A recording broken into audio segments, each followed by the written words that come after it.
આપણે બધા business expo વિશે તો સાંભળતા જ હોઈએ છીએ, બરાબર ને? જેવું આ નામ સાંભળીએ એટલે મનમાં મોટા મોટા સ્ટોલ્સ અને કંપનીઓના દૃશ્યો આવી જાય. પણ શું એ બસ આટલું જ છે?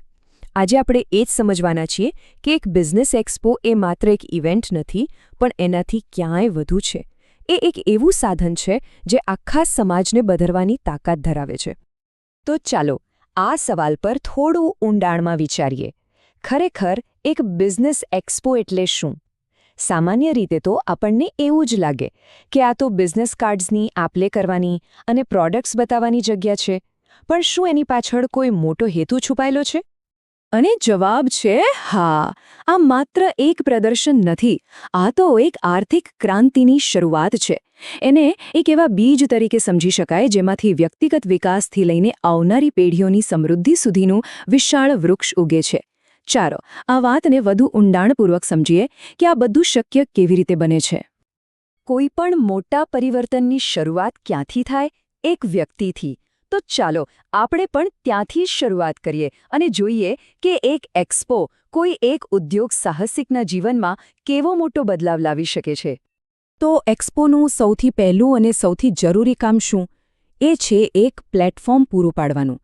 જરા વિચારો, કેટલાય એવા નાના મોટા ઉદ્યોગકારો અને નવા સ્ટાર્ટઅપ્સ હોય છે જેમની પાસે કદાચ દુનિયાની સૌથી સારી પ્રોડક્ટ હોય, પણ એને લોકો સુધી પહોંચાડવાનો કોઈ રસ્તો જ ના હોય. બસ એક્સપો એમને એ જ મંચ આપે છે. એક એવી જગ્યા જ્યાં એમને ઓળખ મળે અને એમના માટે સફળતાનો દરવાજો ખુલે. અને આની એક બીજી બહુ મોટી અસર થાય છે, ખાસ કરીને યુવાનો પર. જ્યારે લોકો પોતાની જ આસપાસ, પોતાના જ સમાજના લોકોને સફળ બિઝનેસ ચલાવતા જુએ છે, ત્યારે એમના મનમાં એક વાત પાક્કી થઈ જાય છે કે અરે, આપણા સમાજમાં પણ સફળ ઉદ્યોગપતિઓ છે. જો આ લોકો કરી શકે તો આપણે કેમ નહીં? સાચું કહીએ ને તો આનાથી મોટી પ્રેરણા બીજી કોઈ નથી. અને પ્રેરણાની સાથે સાથે નિષ્ફળતાનો ભય પણ ઘટે છે. કેમ? કારણ કે જ્યારે નવા ઉદ્યોગ સાહસિકો એવા લોકોની વાર્તા સાંભળે છે જેઓ ઓલરેડી સફળ છે, ત્યારે એમને સમજાય છે કે નિષ્ફળતા તો આ સફરનો એક ભાગ છે, એ કોઈ અંત નથી. આ સમજણ એમને બિઝનેસ શરૂ કરવાની હિંમત આપે છે, જે ડર પહેલાં એમને રોકી રાખતો હતો. તો આપણે જોયું કે વ્યક્તિગત સ્તરે કેટલો મોટો ફેર પડે છે. પણ જ્યારે આવા ઘણા બધા લોકોમાં આત્મવિશ્વાસ અને હિંમત વધે, ત્યારે શું થાય? ત્યારે તેની અસર આખા સમાજ પર દેખાય છે. સમાજ અંદરથી મજબૂત બને છે. ચાલો હવે એ સમજીએ કે આ કેવી રીતે થાય છે. સૌથી પહેલી અને સીધી અસર એ થાય છે કે સમાજમાં આંતરિક વેપાર વધે છે. એટલે કે લોકો એકબીજા પાસેથી ખરીદી કરવાનું શરૂ કરે છે. જે વસ્તુઓ કે સેવાઓ માટે પહેલાં બહાર જવું પડતું હતું, એ હવે સમાજની અંદર જ મળી રહે છે. આનાથી શું થાય? એક મજબૂત લોકલ ઇકોનોમી એટલે કે સ્થાનિક અર્થતંત્ર તૈયાર થાય છે. અને આ આંતરિક વેપારનું પરિણામ શું આવે? પૈસા સમાજની બહાર નથી જતા, પણ સમાજની અંદરને અંદર જ ફરે છે. આ એક ચક્ર જેવું છે. એક વ્યક્તિનો ખર્ચ એ બીજા વ્યક્તિની આવક બને છે. અને આ ચક્ર જેમ જેમ ફરતું જાય, તેમ તેમ આખો સમાજ આર્થિક રીતે મજબૂત બનતો જાય છે. જુઓ, એકલા હાથે કામ કરવાની એક મર્યાદા હોય છે.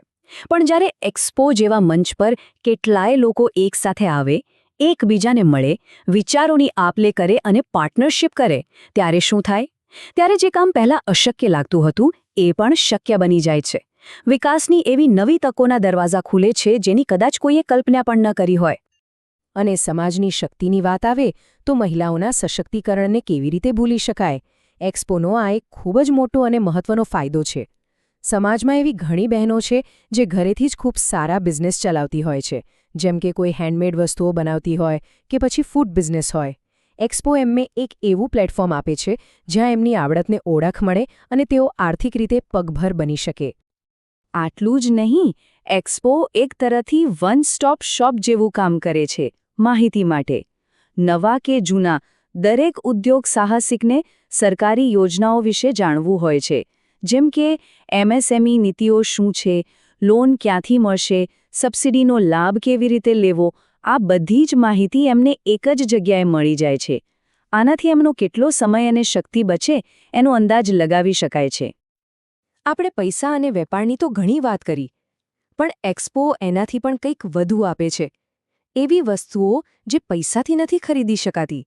એ છે વિશ્વાસ, એકતા, સહકાર અને સંગઠન. જ્યારે લોકો એકબીજાને રૂબરૂ મળે છે, વાતચીત કરે છે, ત્યારે એકબીજા પર વિશ્વાસ વધે છે અને આ વિશ્વાસ જ એક મજબૂત સમાજનો સાચો પાયો છે.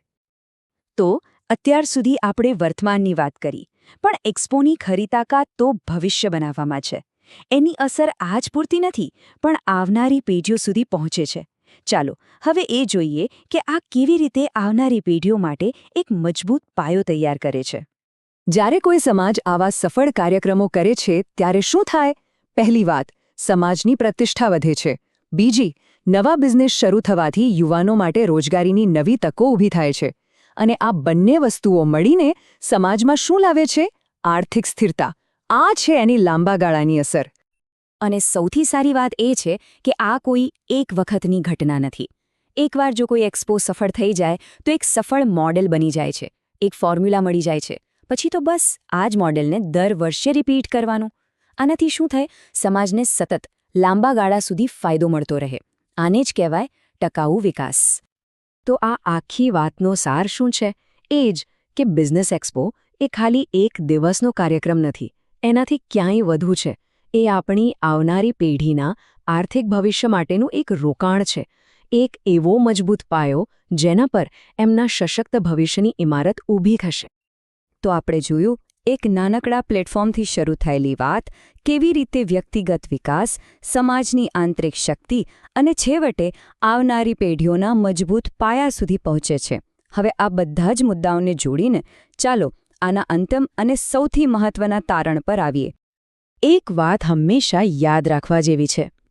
બિઝનેસ એક્સપો એ અંત નથી.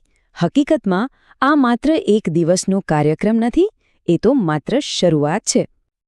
પણ આ તો વર્ષો સુધી ચાલનારી એક આર્થિક ક્રાંતિની શરૂઆત છે. આ જ છે એક્સપોની ખરી તાકાત. એ એક એવી ચિનગારી છે જે આવનારા વર્ષો માટે આખા સમાજમાં સમૃદ્ધિ અને આત્મનિર્ભરતાની આગ પ્રજ્વલિત કરે છે.